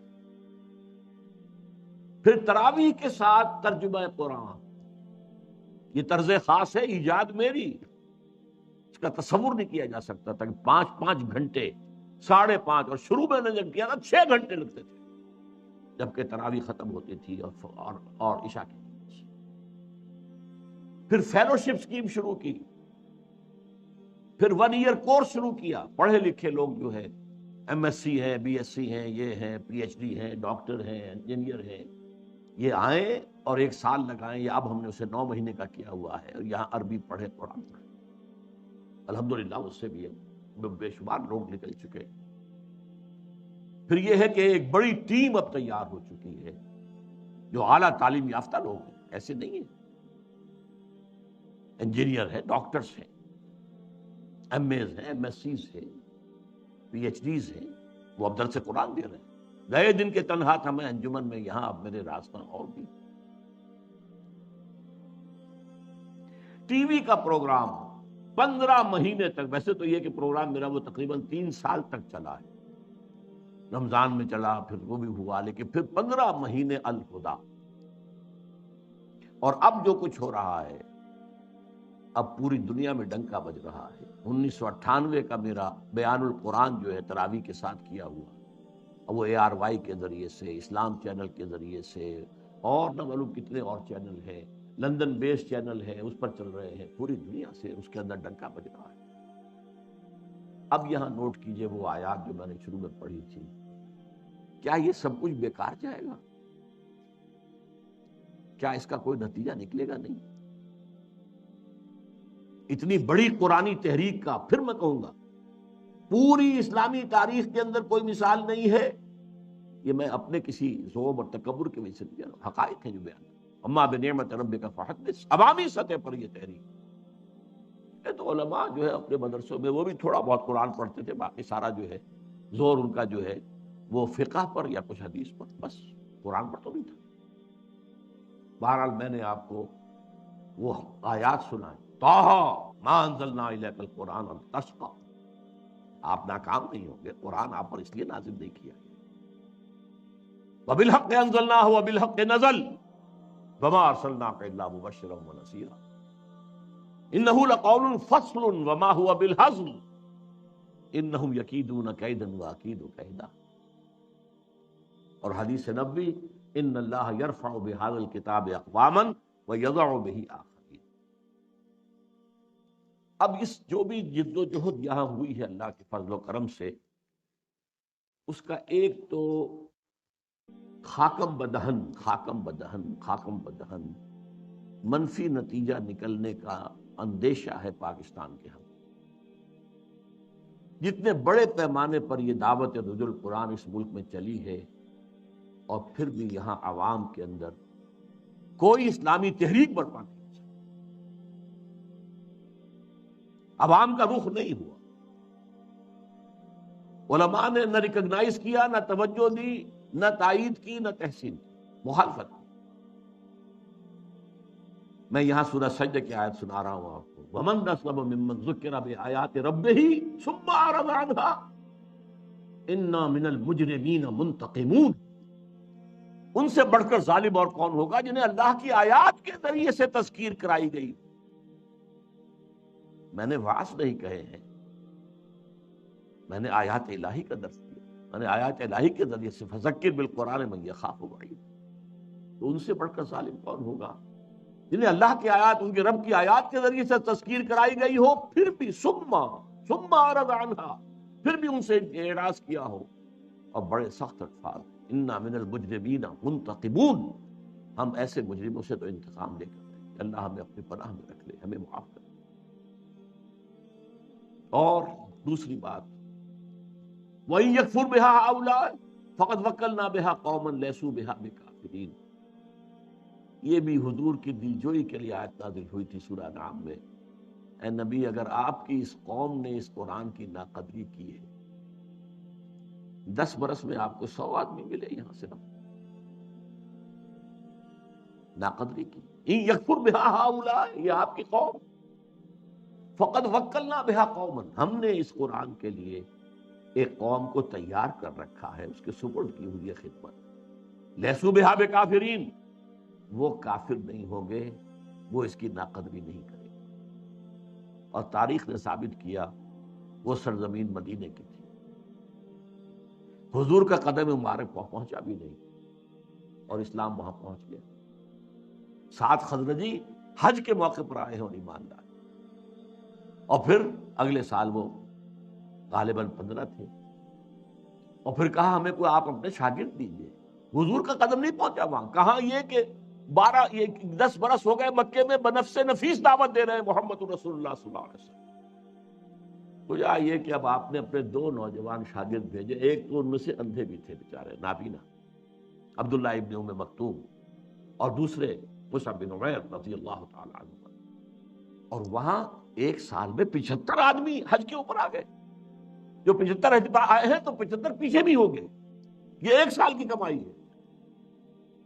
ان یکفر بہا ہؤلاء فقد وکلنا بہا قوما لیسوا بہا، میں نہیں کہہ سکتا کہ اللہ تعالیٰ کس ملک کو یہ خوش نصیبی عطا کرے گا جہاں یہ قرآن کا جو نزول ہو رہا ہے ٹیلی ویژن کے ذریعے سے لوگوں کے ذہنوں میں، لوگوں کے دلوں پر، وہ نتیجہ خیز ہو۔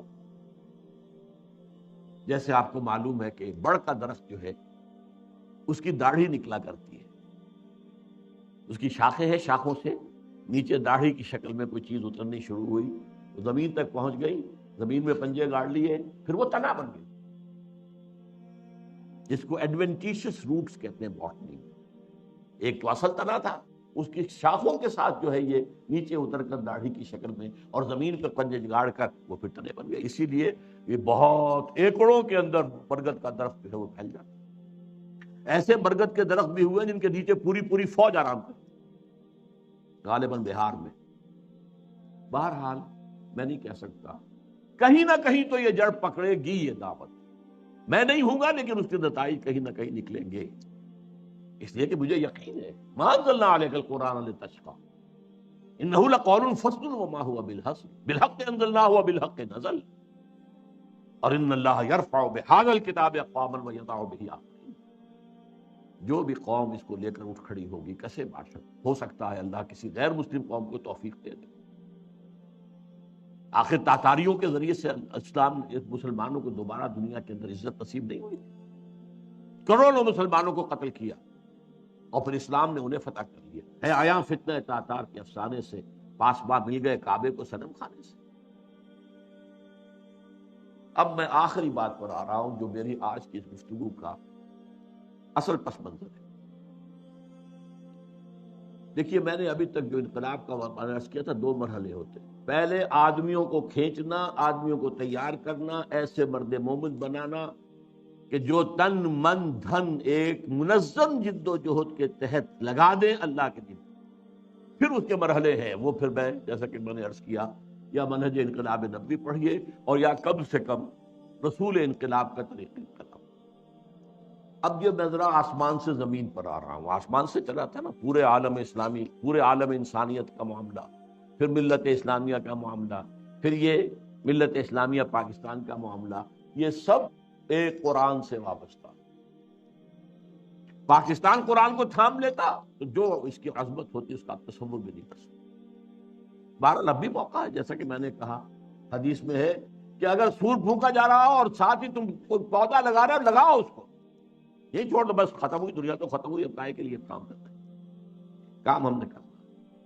اب مجھے خاص طور پر اس وقت جو ہے دو اپنے اداروں کے بارے میں آپ سے عرض کرنا ہے۔ ہم نے قرآن اکیڈمی بنائی تھی اس خیال سے کہ جدید اعلیٰ تعلیم یافتہ لوگ آئیں اور وہ قرآن کو پڑھ کر پھر اپنی پوری زندگیاں وقف کریں، قرآن کے فکر اور فلسفے کو سمجھ کر جدید فکر اور فلسفے پر تنقیدی کام کریں کہ اس کے اندر یہ صحیح ہے، یہ غلط ہے، یہ صحیح ہے، یہ غلط ہے۔ یہ کام اصل میں اگر نہیں ہوگا تو جو آپ کے ہاں کا انٹلیکچوئل ایلیٹ ہے وہ اسلام کی طرف نہیں آئے۔ اس کے لیے ہم نے پہلے فیلوشپ اسکیم بنائی، پھر اور کیا، لیکن افسوس یہ ہے کہ ہمیں اس کے لیے لوگ نہیں ملے، اس میں ہمیں ناکامی۔ ایک عمومی تبلیغ، عمومی طور پر تہلکہ بن جانا اسلام کی قرآن کی دعوت کا، یہ ہوا ہے، اللہ کا شکر، اللہ کا فضل ہے، لیکن جو نہیں ہو سکا اس کو بھی بات کرو۔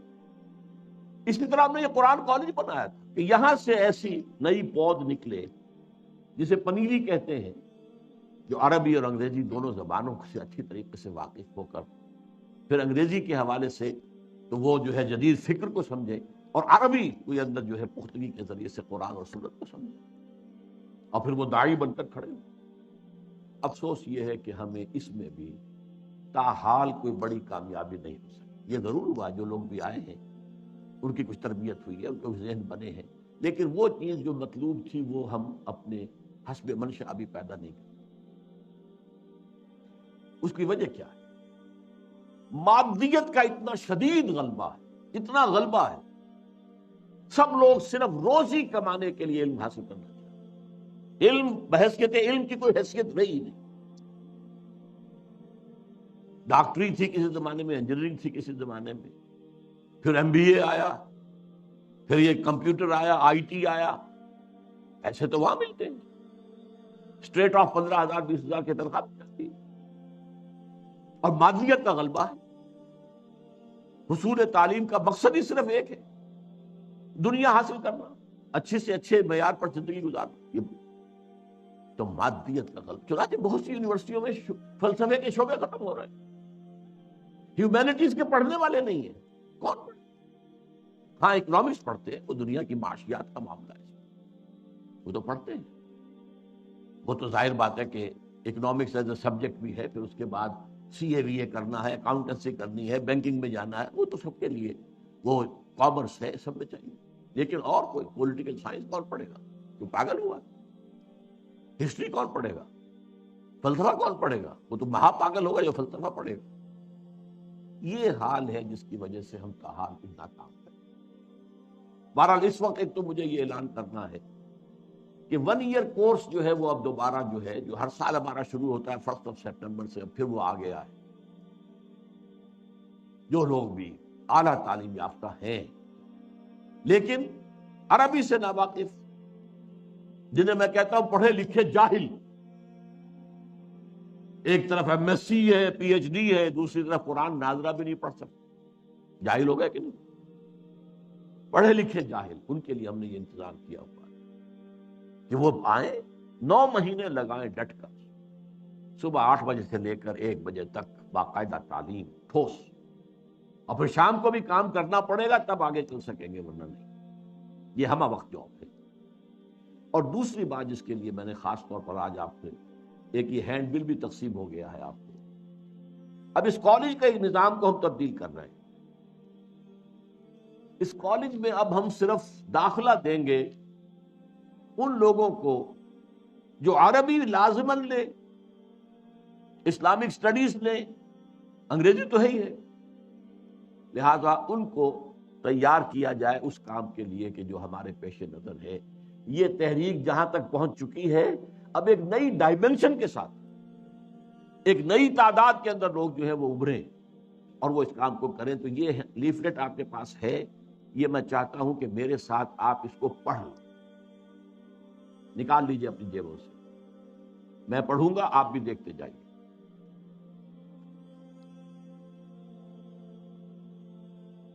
میٹرک کا امتحان پاس کرنے والے نوجوانوں اور ان کے والدین کے لیے لمحہ فکریہ.